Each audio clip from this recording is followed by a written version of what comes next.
380, es verdad lo que dice la historia de la vida de Moisés. Brasil. La historia en forma general tiende también a distorsionarse, debido a que los hechos muchas veces están mezclados, mal escritos o pésimamente entendidos o tal vez por haber sido narrados mucho después que acontecieron. La verdadera historia de Moisés. La historia distorsionó la verdadera vida de Moisés.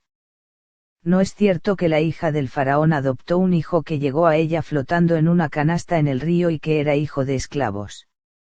Cuando la hija de Akenatón llegó a los 12 años de edad, engendró un hijo con su padre el faraón Akenatón. A este hijo se le puso el nombre egipcio, Tutankamón, y para esconderlo de los sumos sacerdotes contaron una falsa historia, diciendo que el niño había sido encontrado en las aguas del río, y para confirmar esa historia le pusieron el nombre israelí, Moisés. El faraón Akenatón, casado con Nefertiti, tuvieron 6 hijas y ningún varón para sucederlo, así que Akenatón se vio obligado a descubrir al hijo varón que había sido escondido con el falso nombre de Moisés, diciendo que lo había tenido con una esclava. Los sumos sacerdotes inconformes, tuvieron que aceptar esta imposición, asumiendo a ese niño para educarlo con todos los honores de un futuro faraón y ser criado como la familia real. Akenatón no tenía ningún hijo varón para sucederlo, así que nombró a Tutankamón su sucesor. Los años pasaron, Akenatón eliminó los falsos dioses y creó el monoteísmo, anunciando un solo dios llamado, Atón. Los sumos sacerdotes veían su poder ser cismado cada vez más, así que decidieron asesinar al faraón. Akenatón, alertado por los que eran fieles a él, tuvo que huir de Egipto. Nefertiti se negó a acompañarlo, así que solo y acompañado por un grupo pequeño de seguidores se refugió en el desierto. Al dejar el reinado y huir, Akenatón dejó el campo libre para la ambición y la codicia. Surge entonces un general de la corte llamado Esmencare, el cual se casa con Nefertiti y nombran a Tutankamón como faraón, cuyo regente sería nombrada su madre Nefertiti y el esposo de ella Esmencare. Akenatón en el desierto adopta el nombre de su hijo, Moisés. Viaja a los países árabes y se casa con Séfora, la hija de Jetro, el cual lo adopta como hijo y le enseña la tradición de su pueblo. Después de muchos años él regresa a Egipto para libertar al pueblo de Israel. Viejo, canoso, encorvado y con una larga barba, no es reconocido. Nefertiti había fallecido al igual que Esmencare, Tutankamón había sido asesinado, así que él tuvo que enfrentar al nuevo faraón llamado, Ramsés I. La historia ya ustedes la saben. Efectivamente él libertó al pueblo de Israel, pero en realidad quien los condujo fue Josué, porque Moisés muere en el trayecto. Él contaba con 80 años, era una edad muy avanzada para esa época. 381, es verdad que él abrió las aguas para que el pueblo de Israel pasase. Brasil. Veámoslo de esta manera.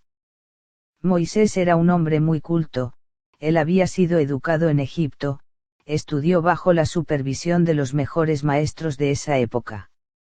Él tenía conocimiento de astronomía, matemáticas, historia, etc.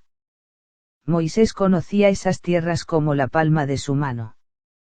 Cuando llegaron al mar y se vieron confrontados con las aguas que no los dejaban pasar, Moisés esperó que la marea bajase y cuando el agua se retiró, pasaron sin ningún problema.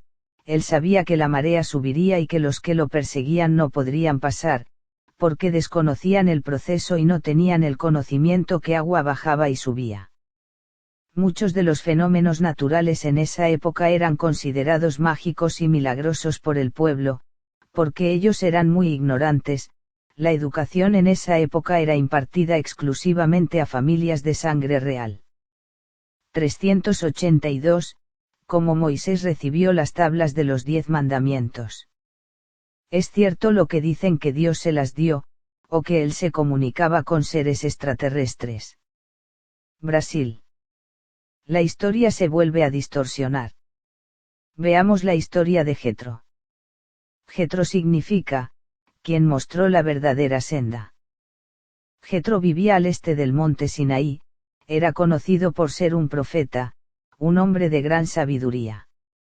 Hoy en día podemos decir que Jetro era un conectado, un telépata, un canalizador que se comunicaba con los mundos interiores, o sea con nosotros, y fuimos nosotros que guiamos a Jetro y Moisés para que fueran nuestros transmisores de la sabiduría universal. Llegó a los oídos de Akenatón que había un hombre muy sabio que vivía en el monte Sinaí, al saberlo se encaminó en su búsqueda. Akenatón y su séquito fue al encuentro de las respuestas que el dios Atón no le había podido descifrar. Cuando encontró al viejo sabio, Akenatón adoptó el nombre Moisés y se convirtió en su fervoroso discípulo. A través del maestro Jetro, conoció el verdadero universo, su mente se abrió al conocimiento cósmico, bebió el agua de la sabiduría llenando su alma y su espíritu. Jetro, filósofo, estadista, matemático, astrónomo y médico, le transmitió todo lo que él sabía y lo que había aprendido con sus maestros de las realidades superiores. Poco a poco le iba indicando los pasos a dar y la misión que él tenía con el pueblo de Israel. Moisés viajó a lo más profundo de su energía y pensamiento y recordó sus vidas pasadas, se remontó al futuro de la humanidad, se comunicó con su interano y supo la realidad de la tierra. Así, en ese aprendizaje, Moisés fue desvelando los secretos y misterios de la vida, de la reencarnación y del por qué él estaba siendo preparado para la gran misión, salvar al pueblo de Israel, pueblo donde él ya había nacido en otras vidas pasadas y donde otras vidas futuras lo recibiría como Yoshua Emmanuel. Si comparamos la vida de Moisés con Yoshua Emmanuel, veremos una gran similitud entre ambas vidas y realizaciones. Moisés, en unión a Jetro y los maestros de las realidades superiores, idearon las normas y códigos. Estas tenían que ser muy simples, para que el pueblo de Israel las entendiera, respetara y obedeciera. Estarían adaptadas al tiempo y sobre todo a la ignorancia que reinaba en ese pueblo. Ustedes conocen estas normas como los 10 mandamientos, pero en realidad los manuscritos que fueron escritos tienen más de 10 mandamientos. Moisés escribió un libro completo, era un tratado de normas y leyes para el pueblo de Israel. No se sabe qué sucedió con él, desapareció en el Éxodo y cuando Moisés murió en el viaje, Josué se encargó de reescribirlo y lo hizo como él lo había entendido y de lo que se recordaba. En realidad los 10 mandamientos no son las leyes y normas originales de Moisés, fueron escritos por Josué, lo tuvo que hacer para tener en sus manos la fuerza, el comando y el poder para continuar el trabajo encomendado por Moisés, encontrar la tierra prometida. Por esta razón el cuerpo de Akenatón nunca fue encontrado. Él está enterrado en el monte Sinaí. 383. ¿Cuál fue el verdadero propósito de Moisés de llevar al pueblo de Israel a la tierra prometida? Brasil. Los escritos de Moisés y Josué se basan mucho en simbolismos y veamos por qué. Libertar al pueblo de Israel. Moisés sabía que debía libertar al pueblo de Israel, no solo de la esclavitud material, sino de su esclavitud psíquica, nefasta y enferma. Ellos eran la descendencia directa del clan Adán, llevaban el estigma de la enfermedad, ambición. Moisés tenía que libertarlos de ese estigma para darles la oportunidad del regreso a su origen ayapliano. Moisés conocía su futuro y sabía que tenía que nacer como Yoshua Emmanuel, sabía también que de la enseñanza de Yoshua se formaría una religión, la cual movería millones de energías, pensamientos. Esta religión transmitiría el amor, el perdón, la salvación eterna, la caridad, etc. A pesar que esta religión se ha distorsionado mucho, las enseñanzas claves de Yoshua se mantienen incólumes y son estas normas importantes que han servido para ayudar a la humanidad a elevar sus pensamientos. Por esta razón Moisés debía libertar al pueblo de Israel y preparar su descendencia, legándoles el conocimiento, el entendimiento y el amor a través de sus hijos y de los hijos de sus hijos. Desierto.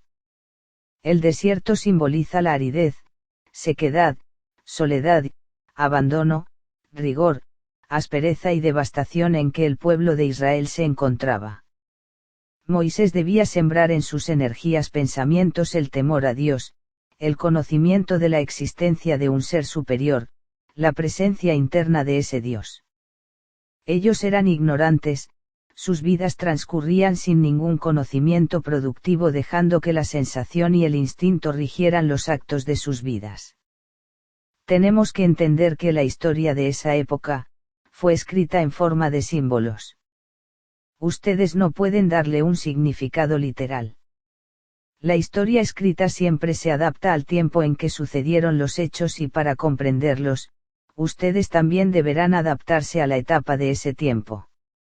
Hoy en día ustedes son rápidos, directos y prácticos. En la época de Moisés los hechos se escribían describiéndolos en forma de referencias documentadas o en relatos, cuyas versiones y anécdotas llevaban las características del pensamiento y creencia del autor. Muchos manuscritos encontrados, no poseen autenticidad científica ni comprobación histórica como hoy en día, fueron escritos por personas que muchas veces no tenían el conocimiento global del planeta, sino que tenían un conocimiento parcial y limitado, y en base a ese restringido conocimiento, ellos plasmaban los hechos acontecidos. 384. ¿Quién fue realmente Aarón, el supuesto hermano de Moisés? Los ángeles. Aarón fue hermano mayor de Akenatón y uno de sus seguidores que huyó con él hacia el desierto. Se convirtió en el brazo derecho de Moisés, Akenatón, y lo ayudó a libertar al pueblo de Israel.